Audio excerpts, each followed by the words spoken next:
Bueno, señores, este país es una cosa maravillosa. A veces uno no sabe si reírse o llorar por los temas que inundan las páginas de los periódicos, ya más en digital que en físico en estos tiempos de COVID-19, y por las particularidades de nuestra fauna política. Quiero referirme primero al tema, aunque voy a hablar de él en mi comentario más adelante, del regidor Choli.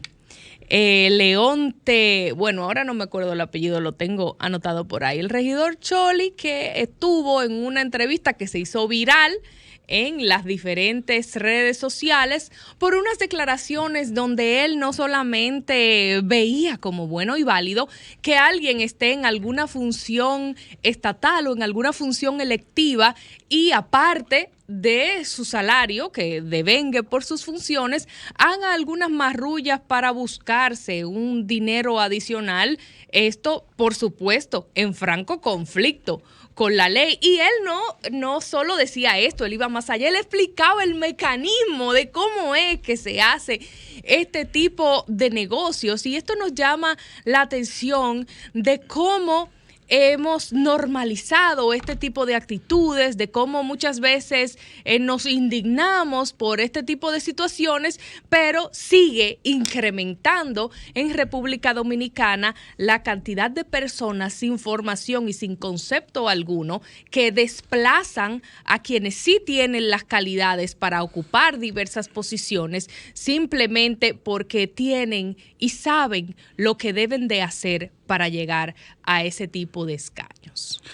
Yo creo que ciertamente una revelación, como dice Susi, de la fauna política dominicana, lo que ha ocurrido con ese regidor, que no es nada nuevo, ¿no? Inclusive una serie de regidores, me parece que aproximadamente 5 o 6 regidores pues dieron unas declaraciones advirtiendo al alcalde de esa demarcación, ¿no? De Higüey, de Salvador de Higüey, en la provincia de la Altagracia. Buenos días, Guarocuya Batista. Muy buenos días, mi querido compañero Yuri Enrique y Susana y Betty, y todos los que se nos unen vía red, los que hacen el trayecto para estar desde temprano, 7 de la mañana, el sábado 12 de junio, estar en cabina, pues hace falta. Saludos a los que todavía no se han levantado. No está de más mencionar que mi querida Susi comentaba que hoy, sábado 12 de junio, se conmemora el Día Mundial contra el Trabajo Infantil. Los abogados deben de trabajar ese tema un poquito más porque la República Dominicana todavía experimenta trabajo infantil. El trabajo infantil se ve cuando tú tienes un niño en una avenida concurrida que pide. El trabajo infantil se ve cuando tú tienes un emigrante que por necesidades económicas alquila un bebé para situaciones similares. El trabajo infantil se ve en el turismo, cuando un niño te sirve de guía. Y esta pandemia, según las Naciones Unidas, ha incrementado fuertemente el trabajo infantil. Más adelante en nuestro comentario lo hablaremos. La República Dominicana no se escapa a eso, porque y aquellos niños que no tienen un hogar fuera de su casa, que no tienen un centro educativo, que no tienen dónde tomar clases. Y más ahora con el tema que la ADP estaba hablando de que se iban a suspender las pruebas nacionales. Yo no sé qué piensan ustedes de eso, pero aquí en la República Dominicana se va a pasar 5 años sin prueba nacional. Y se va a pasar 10 años donde el que fue una escuela pública, una universidad privada no se lo va a reconocer. Es un tema importante, pienso yo, que no debemos dejar de tocar. Mi querida Susi, Beth y Yuri Enrique. El tema de las pruebas nacionales y la postura que ha adoptado también la ADP. Muy fea esa postura. ¿Perdón? Muy fea esa postura. No, son posturas de profunda irresponsabilidad en el marco educativo y pedagógico de nuestro país. De profunda irresponsabilidad. Claro. ¿Cómo va a ser? Es que mire, una de las reglas básicas, y Susi, Guarocuya, este servidor, conocemos que una de las reglas básicas de la gerencia es que lo que no se mide no mejora. Lo que no se mide no mejora. Y usted evidentemente tiene que poner a prueba las capacidades adquiridas por los niños y niñas del sector educativo de nuestro país y ver cuál es su realidad. Tal vez no hay que quemarlo, tal vez se puede buscar un bajadero, porque ciertamente este año ha sido un año perdido en términos educativos. Pero debe de buscarse, debe de reflexionarse en torno a cómo vamos a recuperar este año en términos educativos en la República Dominicana.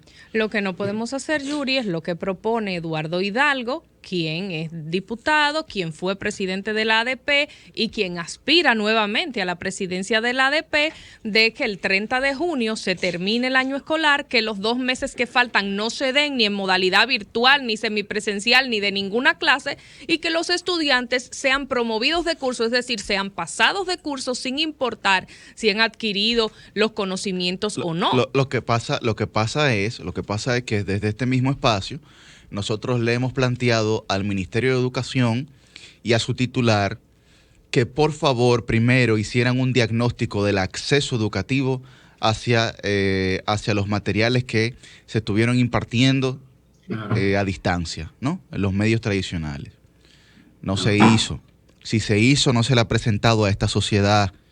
Si se hizo, solamente está para consumo interno de ese ministerio, porque nadie ha visto ese diagnóstico. Bueno, perfecto. Le pedimos que por favor hicieran un segundo diagnóstico sobre la calidad del material que se estaba enseñando en esa educación a distancia. No se hizo. Y si se hizo, solamente está para consumo interno de ese ministerio.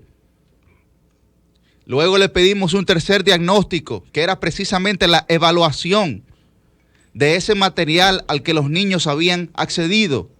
No se hizo. Si se hizo es para consumo interno de ese ministerio. Entonces hay una realidad en el término educativo en nuestro país en el que tenemos que buscar una solución ciertamente, pero no bajo la lógica de irresponsabilidad del titular o de los titulares de ministerios que tienen la responsabilidad en términos educativos en este país. Bueno, desde mi punto de vista sería una irresponsabilidad mayor suspender lo poco que queda de clases, se haya aprovechado o no se haya aprovechado en la medida en que usted lo quiere evaluar o considerar, y mandar a todo el mundo para su casa, especialmente en un momento de elecciones de la ADP, donde esta persona está aspirando nuevamente a presidir el gremio. Me llama mucho la atención esta coincidencia tan coyuntural, tan pues que parece una colindancia muy fortuita, ¿verdad? Yo aquí desde mi inocencia analizando la situación, pero de verdad es que no lo entiendo, una actitud responsable de parte del gremio. La responsabilidad mayor la tiene el ministerio, la tienen las autoridades, claro, como siempre, por supuesto, pero no puede una persona que de ser elegido estaría pues liderando los senderos del gremio más importante del sistema educativo dominicano, tener este tipo de declaraciones y dar una rueda de prensa proponiendo cosas como esta. Quiero darle la bienvenida y saludar a nuestro compañero Ernesto Jiménez. Parece que se replicó Waldo y ahora lo tenemos en ese gremio también. Muchos Waldos. ¿Verdad que sí? Está de moda ser Waldo. Sí, pero el profesor siempre, Eduardo Hidalgo tiene todas las calidades. Sí, las calidades, pero que Waldo salga de ese cuerpo. Siempre un enorme placer estar junto a todos ustedes en esta la emisora más escuchada de la República Dominicana, en el programa, el mejor programa de RCC Media completo. El que no lo quiera ver allá él. Miren, sí, eso es verdad. Una hora más. ¿Verdad que sí? No, maravilloso. Miren, la tragedia de la educación, nosotros lo habíamos dicho, en República Dominicana viene desde bien atrás, y lo que hizo el coronavirus fue profundizarla. Inclusive lo advertíamos por allá por marzo del año pasado, por marzo del 2020, advertíamos que se debían tomar las previsiones del lugar para evitar que una educación que de por sí es mala, y así lo muestran estudios internos y estudios externos, no necesitábamos el coronavirus para que la educación fuera mala en República Dominicana. Pues bueno, llegó el coronavirus, lo complicó, lo empeoró, y encima de eso tenemos autoridades que están aprendiendo. Entonces, cuando usted tiene una tragedia como la que crea a nivel sanitario el coronavirus, a nivel económico, la brecha educativa y digital como nos la amplió, con autoridades que están aprendiendo, no se puede sorprender que luego los gremios quieran sacar provecho de toda esa situación. Lo que uno condena es que justamente se quiera sacar provecho de una situación que lo que está haciendo es Posiblemente esperemos que no se llegue ahí, pero hasta el momento lo que está pasando es que se está condenando a casi toda una generación a niveles subpar a los que ya tenía la República Dominicana, que de por sí eran malos para el futuro de la nación. Eso es lo que está sucediendo, y qué mal que no han sido capaces de ponerse de acuerdo los actores a los cuales se ha analizado de manera brillante a inicios de este espacio. No han podido ponerse de acuerdo para llevar este barco juntos hacia adelante. Esperamos que se entienda el momento. Y esta crítica la extiendo también al gremio médico dominicano, que también tiene una actitud que creo no es la más, digamos que sensata en momentos como los que estamos viviendo, porque repito, todo el contexto lo coloca el coronavirus, y inclusive uno ha pedido cierto grado de sacrificio de muchos sectores, sectores empresariales que suelen ser unos vampiritos, pero que también uno dice tienen que dar su cuota de sacrificio. Le hemos pedido sacrificio al gobierno, los ciudadanos, la clase media y las clases más bajas somos los que más nos hemos sacrificado. Así también tienen los gremios que entender el momento que se está viviendo, y si no lo entienden van a pagar un precio, porque es que así como en las ciencias físicas, en las ciencias sociales, las cosas no se quedan en el vacío, tienen consecuencias que quizá no las vemos ahora, pero las pagarían mañana. Esa es mi humilde advertencia. Bueno, y muy triste, Neto, sí. También sobre eso que comentas, lamento tener que decirle que le tengo una mala noticia a Yuri Enrique. En el Ministerio de Educación se hace cada 6 meses ese diagnóstico que tú tanto pedías. Hay un viceministerio que se llama de Supervisión y Control de Calidad. Hay un viceministerio muy inteligente que se llama Rafael Bello Díaz, de los PRMistas más inteligentes que hay. Sí, dirigía neurocientista, trabajaba en la Católica. Pero se hace para consumo interno, Guarocuya. No, eso es interno. Eso es de consumo para el ministro, y con eso ese es el insumo clave para la realización de política. Pero eso no se comparte. Aquí yo quisiera que a lo mejor participación ciudadana, representación de los intereses válidos de la juventud dominicana, diga, con una acción de libre acceso a la información, diga, vamos a ver esos análisis internos para ver qué diga. Porque honestamente, aquí tarde o temprano se va a saber lo que tanto tú, Ernesto, has estado comentando del año pasado, como Yuri, por su experiencia en ese sector. Aquí, honestamente, en la República Dominicana estamos creando una generación desventajada, una generación sin futuro. La estamos creando. Estamos dividiendo el país. Un país muy dividido. Lo estamos ensanchando más esa división. Pero es que nosotros venimos advirtiendo eso, Guarocuya, en este espacio.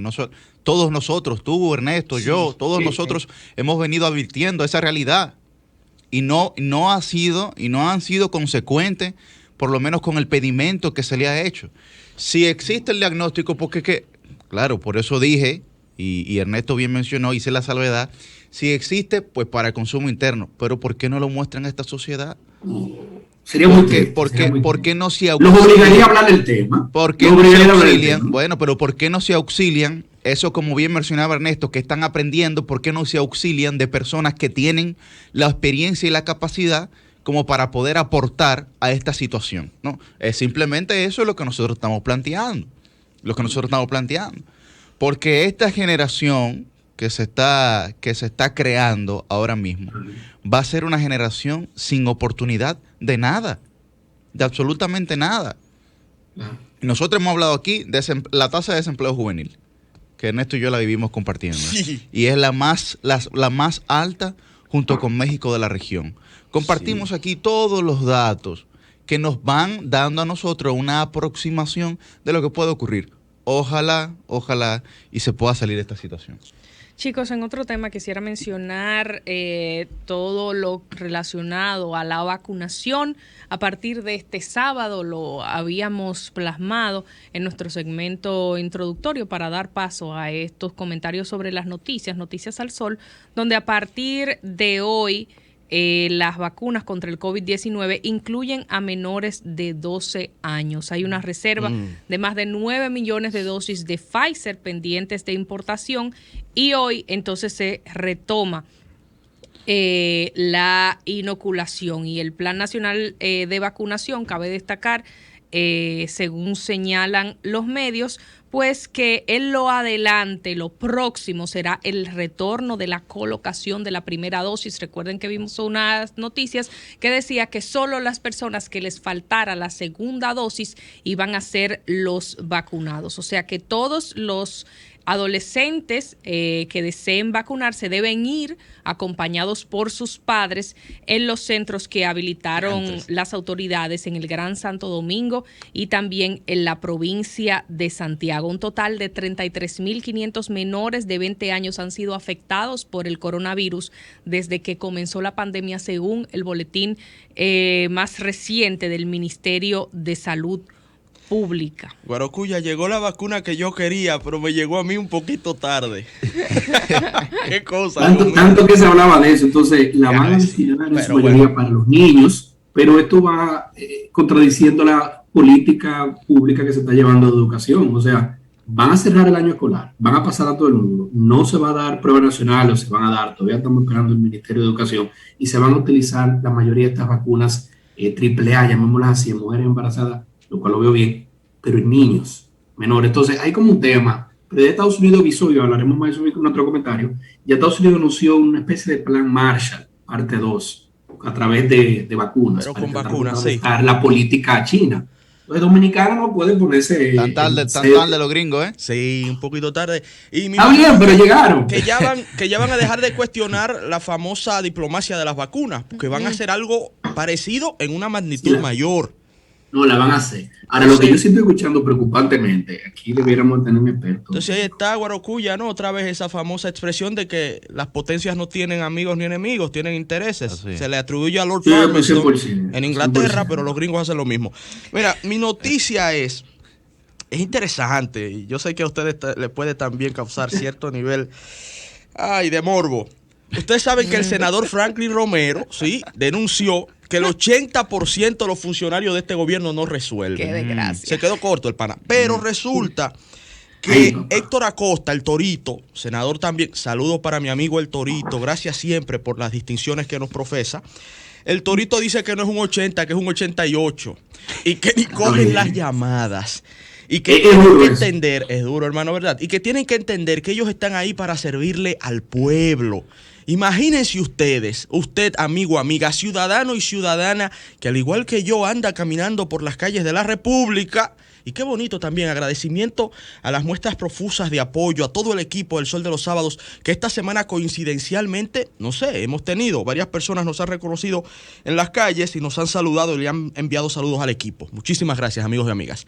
Bueno, imagínese usted, que me está escuchando en su vehículo en este momento, que a un senador de la República, del mismo partido de gobierno, no le cogen la llamada, como vive denunciando el Torito a través de su cuenta de Twitter, y que otro senador de la República del mismo partido de gobierno denuncia que el 80% de los funcionarios no resuelven. Imagínese usted qué nos espera a nosotros, los humildes mortales que no habitamos en las alturas del Olimpo. Hay un antecedente del diputado... de este diputado que dio unas declaraciones precisamente en el hemiciclo, Rudy, me parece. Creo que fue el mismo Franklin Romero. No sé si ustedes recuerdan ese, no sé si Guarocuya hace memoria de este diputado que en la Cámara de Diputados le dijo que a los propios diputados que se respetaran, que los ministros no los recibían a ellos en los pasillos, que lo dejaban en los pasillos. Tonti Rutinel, correcto. Tonti Rutinel. Nunca olvido el anuncio de Tonti. Correcto. Recuerdan esas declaraciones, esas aseveraciones bastante severas. Y recuerdo los escándalos de violencia de género también de Tonti Rutinel. Pero al PRD. Susi, tú tienes razón, pero el PRM lo propuso y él ganó su candidatura. Recuerden la frase de que al PRD solo lo destruye el PRD. Con el PRM está pasando lo mismo. Pero el PRM es el PRD. La propia oposición, la mayor oposición se la están haciendo entre ellos mismos. Saludos ¿sí? a Ramón Alburquerque. Sí. Y es agresivo. el escenario para los partidos contrarios Entren ideal. todos, Porque santones. en este momento todo el que no sea del partido de gobierno que diga alguna cosa en contra es acusado de resentido, es acusado de estar llorando, es acusado de sentirse vilipendiado por la situación actual, de que no tiene alguna posición cerca del Estado, cerca del poder. O sea que en este momento a la verdadera oposición lo que le toca es estar tan tranquila, porque la oposición de facto la está haciendo el Ellos mismo partido de mismitos. gobierno. Y nada, finalizar con un llamado a los amigos funcionarios y funcionarias a que imiten al presidente Luis Abinader, señores. Lo hemos dicho en este espacio. El presidente Abinader es inclusive hasta su propio vocero, algo que puede ser delicado a mediano y largo plazo. Entonces, si tienen un presidente que está dando muestras de humildad, muestras de honestidad, de receptividad, inclusive hay gente que dice que habla demasiado, para que miren cómo cambian los escenarios, pasamos del mudo al que no se calla. Entonces, Dios mío, pero los ¿por qué que le funcionarios hacen? tienen que seguir el ejemplo del presidente de la República y atender a la gente. Porque los funcionarios son empleados del pueblo, les pagamos con nuestros impuestos. Pero el mismo presidente tienen que Mejía. darnos, tienen que dar, claro, sí, El presidente Mejía también. también, tiene su musiquita el presidente Mejía. Tienen que tratar de dar el ejemplo y cambiar esta actitud, porque sabemos que mañana en campaña, entonces ahí sí van a querer aparecer, pero la gente le está tomando la seña y no les va a creer. Así que un humilde llamado. Una llamada antes de tu noticia también, Yuri, muy breve, una llamada al elenco del Sol de los Sábados, que vengan a trabajar. Yo los saludo a todos. ¿Cómo es posible que ustedes tres estén levantados? Y yo esté levantado. Y me estén escribiendo en WhatsApp. No, así no. No hacen coro. Lo que yo quería mencionar Mandando unos videos, una sobre, mujer. Fue un chiste. sobre lo que tú planteas es que nosotros el sábado pasado, y lo decía en mi comentario, el presidente Abinader tiene que entender que la política es para los políticos. Los funcionarios que más efectivos están siendo Buen punto. ahora mismo, que son la minoría, pero la paupérrima minoría, que más efectivos están siendo en este gobierno, son políticos. Es así. Son políticos. No son empresarios, no son personas tal vez con la mejor formación, pero hay que recordar. Sociedad civil. No son sociedad No son civil, sociedad civil. no son Sí, independientes. Sí. No son independientes que anuncian que están nombrados cuando se filtra su decreto, su nombramiento, a pesar de que tenían meses, pero bueno, son políticos. Son políticos. Y si nosotros no entendemos esa realidad cuando nos referimos a la política, porque ciertamente hay un sector de la sociedad que quiere acabar con la clase política y que quiere desprestigiar cada día más Eso es así. el sistema de partidos, que es uno de los principales garantes de la democracia de este país. El sistema de partidos. Nos guste Es necesario. o no nos guste. Es así, es así. Nos guste o no nos guste. Lo que tenemos que trabajar es ciertamente para poder reforzar la calidad de los actores políticos. Ciertamente. Pero el presidente debe de entender que los actores que más efectivos están siendo en su corto gobierno, que parece ser un gobierno que tiene más de 4 años, es un gobierno de apenas 9 meses. Es un gobierno de apenas 9 meses, pero qué parto tan doloroso.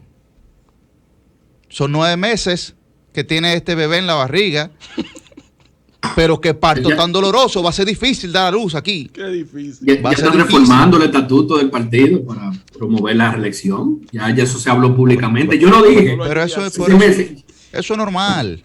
Eso es normal. Pero está duro el juego. El antirreeleccionismo llega dura hasta que llegan al poder. El antirreeleccionismo dura hasta que se llega al poder. Bueno, y eso le ha pasado. La ñoña es buena, decir, excepto a Juan Bosch, a todos.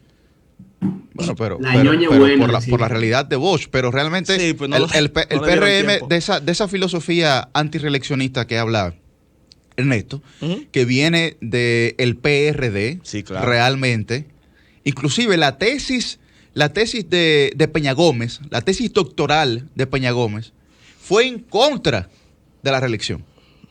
Toda la vida. En contra de la reelección. Sí. No. Y de ahí parte esa filosofía antirreeleccionista. La Constitución del 63 prohibía la reelección consecutiva. Efectivamente. O sea, es una tradición antiquísima que murió en el mismo momento.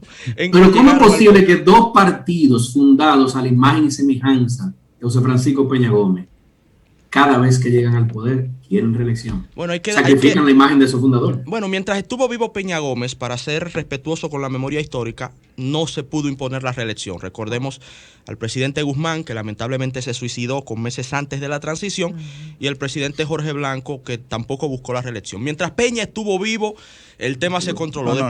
Ningún presidente... Después que se murió, chao. Ningún presidente del PRD se ha reelecto. No, pero Hipólito fue que no pudo. Claro.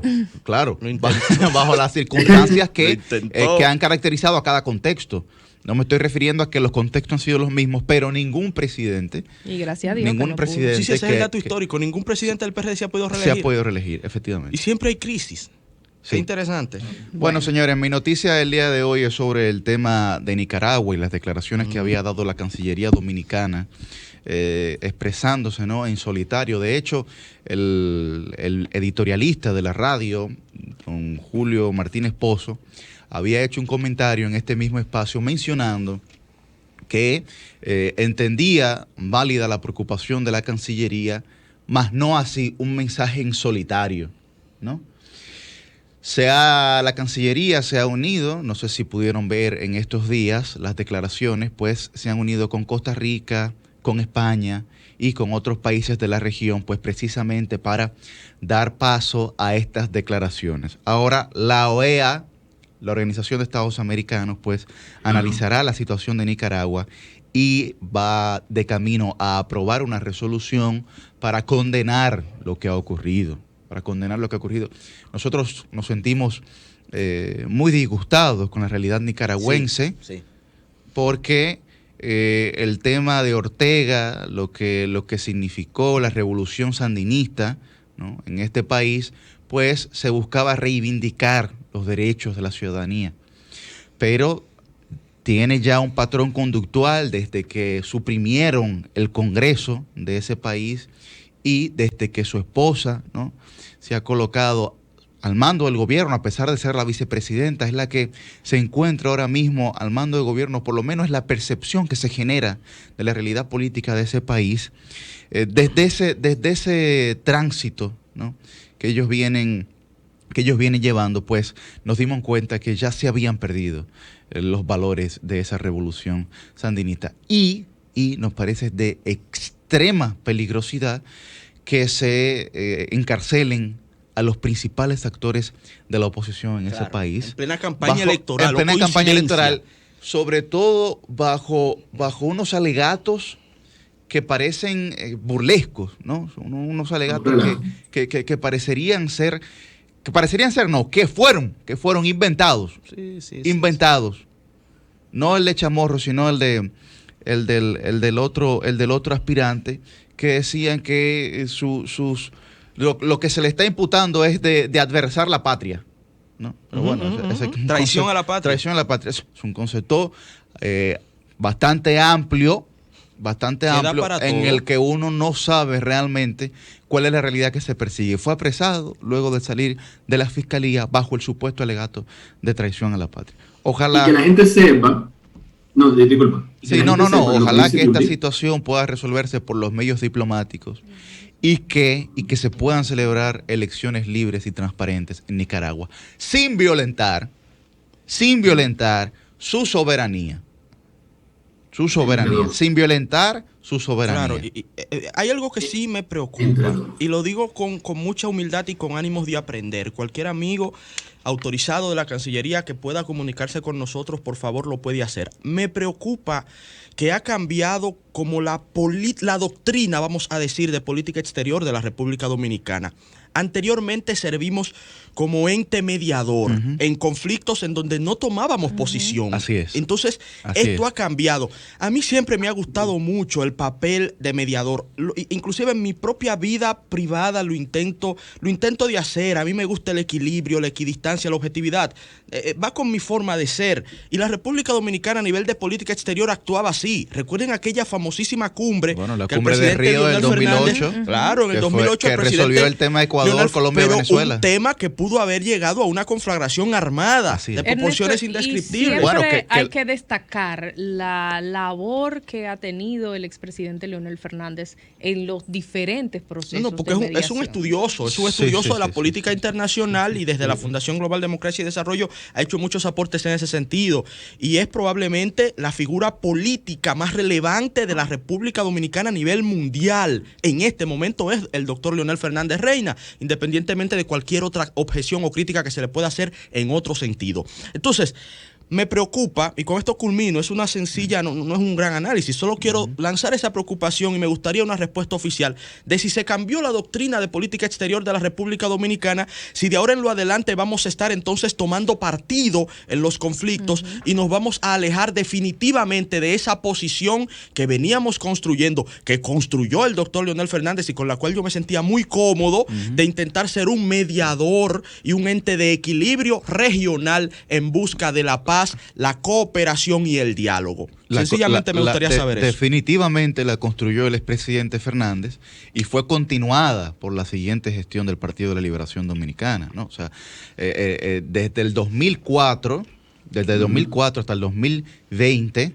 la Cancillería ciertamente funcionó como un ente de mediación regional con suma importancia. Más recientemente, fuera de la cumbre de Río del año 2008, que resolvió un problemazo en la región, pero una cosa que ya las flotas navales de Colombia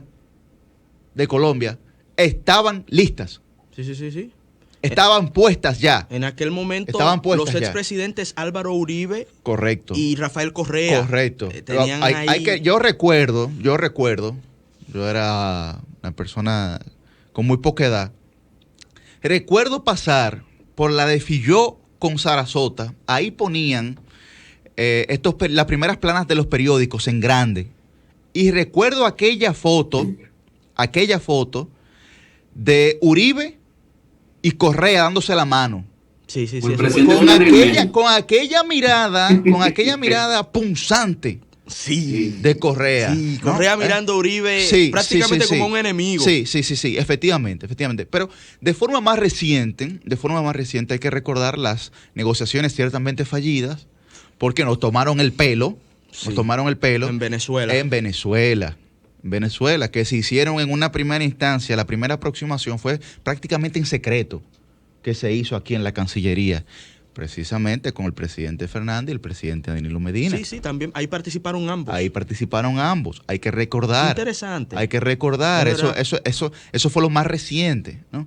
Entonces, la Cancillería, desde nuestro humilde punto de vista, debería seguir con este tipo de patrón conductual. Entendemos nosotros, sobre todo la República Dominicana, que es el puente de la región. Y creo que como puente deberíamos seguir trabajando el tema diplomático como mediadores. Ojalá. Empero, aunque ambos han expresado una opinión muy importante, lo bueno hay que destacar. Hay que felicitar, esto quizás sea la otra cara de la moneda, al canciller Roberto Álvarez Gil por este rol más preponderante que tenemos con la situación de Nicaragua. Quería comentar que la importancia, para el que nos escucha, la importancia de Yuri tratar este tema, porque dirán, ¿con qué se come Nicaragua? La importancia para Dominicana es, 1, es un miembro del DERE-CAFTA, es una pequeña república centroamericana, llena de indios, pero al igual que nosotros está en el mismo acuerdo de libre comercio y cooperación con Estados Unidos. Y 2, y aquí que viene la razón, que son cosas que no son públicas, yo no tengo el dato de si hablaron o no, pero Estados Unidos con el presidente Biden designó a una nueva subsecretaria de Asuntos Latinoamericanos, se llama Yumi Chong. Y esa señora ha venido con un fuerte a dar, porque Estados Unidos ya indicó que con el tema del apresamiento de 4 opositores electorales para las elecciones de Nicaragua, comenzarán a revisar el DERECAFTA. Eso nos afecta a nosotros. Claro. Entonces, si Estados Unidos unilateralmente dice, yo no reconozco el gobierno que venga y entre en Nicaragua porque se llevó preso a 4 de los 6 opositores, porque en el Ortega un loco, literalmente, porque la revolución sandinista falló, como mencionaba Yuri, triste pero cierto, entonces eso nos afecta a nosotros en términos económicos. El dominicano no debe de quedarse pasivo recibiendo noticias. Debemos tomar ventaja de que somos la economía más grande de Centroamérica y el Caribe, somos el principal socio comercial de Estados Unidos, aún en el DERECAFTA, y debemos tomar esa preponderancia apoyando a la OEA. Yo entiendo que se ve bonito el tener, bueno, señores, que de Dominicana es un lugar donde la gente viene a darse la mano y se la pasa, yo lo entiendo. Pero yo pienso que es hora que Dominicana reconozca su posición. Esto es un campo ya. El campo se dejó, Macondo se olvidó. Con todos los problemas que tenemos, nosotros somos mucho más grandes económicamente que todo el resto de la economía de DERECAFTA. Y ahora, como estamos pasándole la mano a Estados Unidos con la vacuna Pfizer, debemos darle el apoyo en esto. Muy buenos días al cuarto bate, señores. Muy buen día, pueblo dominicano. Señores, como siempre, agradecidos de Dios de estar aquí en el Dream Team, en la más interactiva, Sol 106.5 FM. Miren, he notado, que ahora esta noticia porque me va a dar mucha suspicacia, que he notado como una campañita que se está haciendo de ciertos sectores con una situación que está afectando no solamente a la República Dominicana, sino a toda la región, a un punto en que se está hablando ya de que los materiales de construcción han aumentado de precio de manera considerable. Pero lo que estoy viendo es que aquí se quiere poner como que la República Dominicana es el país que más precio ha aumentado, con una justificación para que le permitan importar. Y las importaciones, todo el que sabe, y más como ha pasado un año de pandemia, que gracias a tener una industria robusta, a una industria fuerte local, pudimos mantener y continuar tanto las construcciones en nuestro país, así como exportar a otros países. Y la gente cuando habla, no, que está aumentando el precio. Señores, en Europa ha aumentado un 100% los materiales de construcción. Hasta en China, que es China, un 47%. En Colombia un 60%. En Brasil un 89% de los precios ordinarios. Hasta en Rusia un 82%. Y en la República Dominicana, que están hablando como que es el que más ha aumentado, apenas ha aumentado un 32%. Entonces, ¿qué es lo que estoy notando? Que hay muchos empresarios grandes que están detrás de licencias de importación para no tener que comprar la industria local. ¿Y qué implicaría esto? Pues, ¿qué pasaría cuando tú aquí, que sabemos ya que nos conocemos, como decimos un buen dominicano, que nos conocemos? ¿Qué pasa con las materias de importación aquí? ¿Qué ha pasado en el pasado? ¿Qué han hecho cuando se dan licencias de importaciones? Crear unos malditos tigrajes y su monopolio único de esas importaciones que no producen empleo, que no generan divisas, que no generan rentabilidad interna. Al revés, que cuando tú importas, te importando el mismo precio de inflación que está comprando allá. Entonces, hay que tener mucho cuidado con esto, porque si la República Dominicana demostró algo en este año que ninguna otra isla del Caribe, y miren el ejemplo de Puerto Rico, que hasta el papel de baño tienen que esperar que se lo manden. Hasta el papel de baño tienen que esperar porque no producen ni eso. Una vergüenza esa vaina.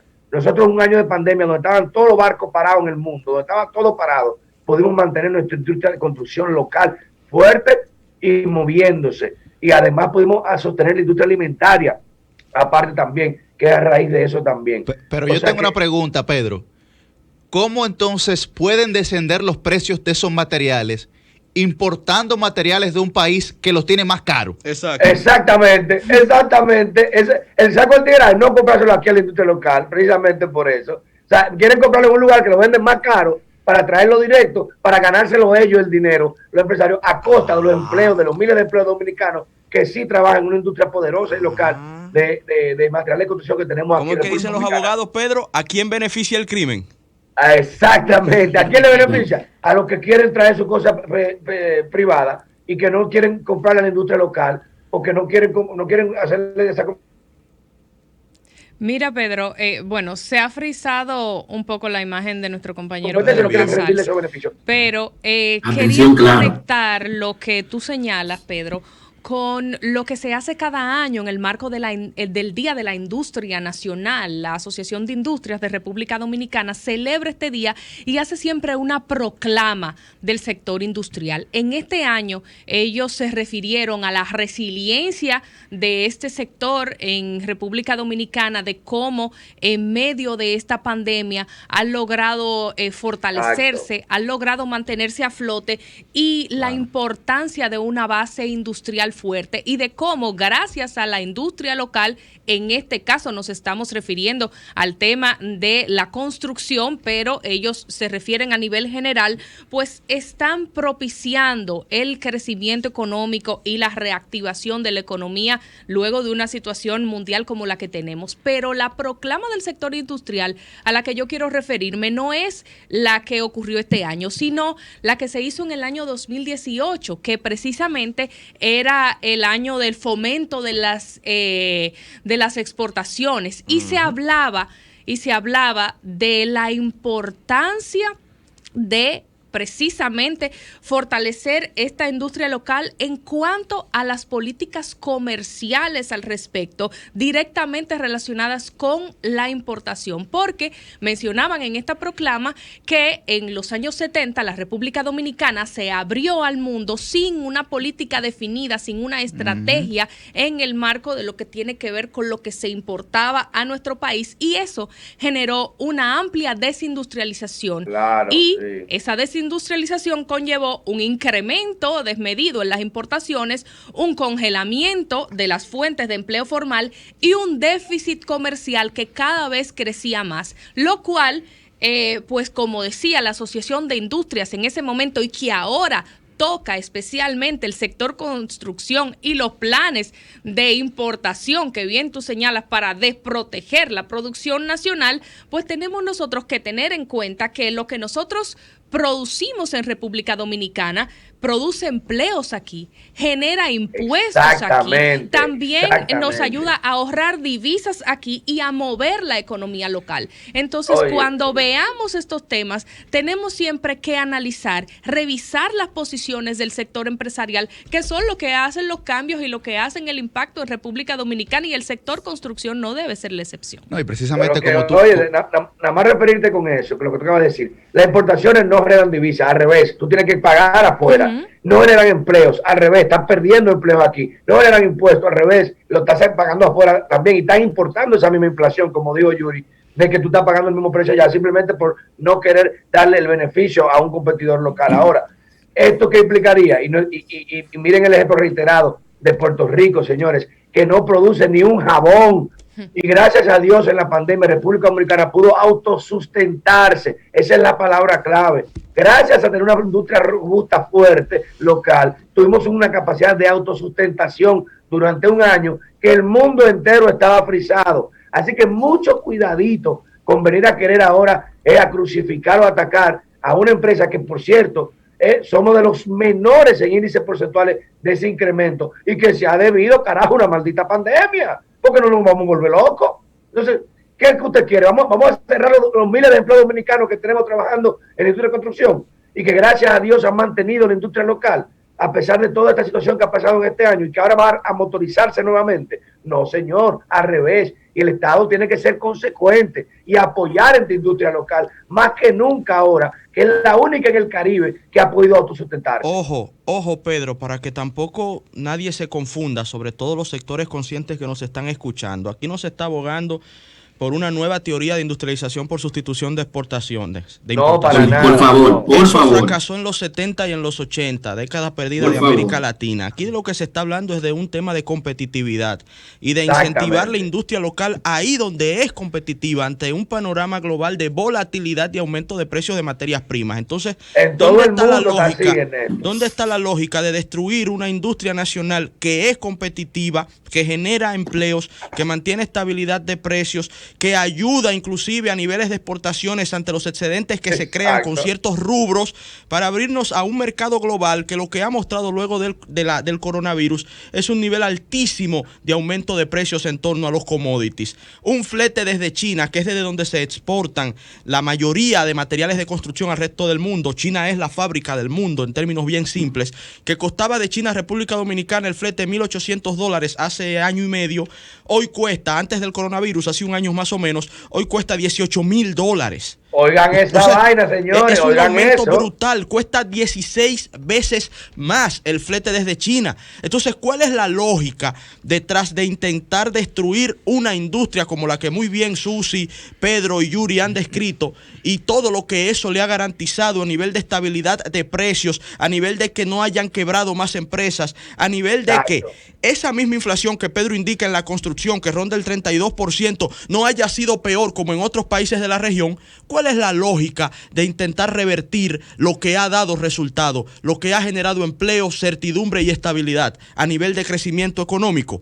La única lógica es que hay alguien que se va a ganar 2 pesos en detrimento del colectivo, en detrimento de la sociedad. 2 pesos no. 2 millones de pesos quieren. Ya lo entendiste. Así no se hace. En contra del pueblo dominicano y de miles de dominicanos que dependen de esa industria. Y no solamente, como mencionaba Susi, no solamente esa industria, sino en términos genéricos también, porque la República Dominicana había contado con la independencia alimentaria, ¿no?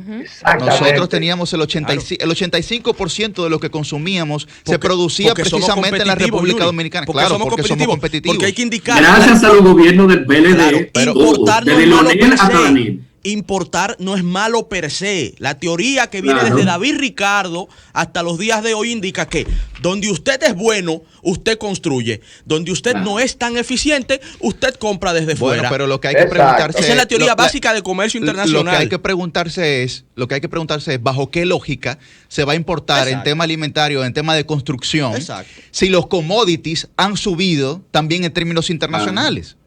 O sea, ¿a quién nosotros le vamos a comprar que tenga un precio inferior al que se puede proyectar en el mercado de la República Dominicana? Para que la gente entienda lo que Yuri está diciendo, el que va a importar va a tener que vender al mismo precio o más caro que la industria aquí local. Simplemente que en vez de generar empleo aquí, se lo está comprando, generando empleo en otro lado. ¿Ustedes saben qué importación importante que sí se debe hacer? Una importación de Yuri con un viaje de llamada que tiene ahí porque por lo que quiere hablar. No sabe lo que quiere hablar la gente. La pregunta básica es, ¿por qué comprar fuera lo que somos buenos produciendo dentro? Esa es la pregunta básica. Y la respuesta va en torno a los cuartos que un grupito de intereses se va a ganar, o de interesados en contra del bienestar del pueblo. Toma palabra magistrada. Vámonos con la gente.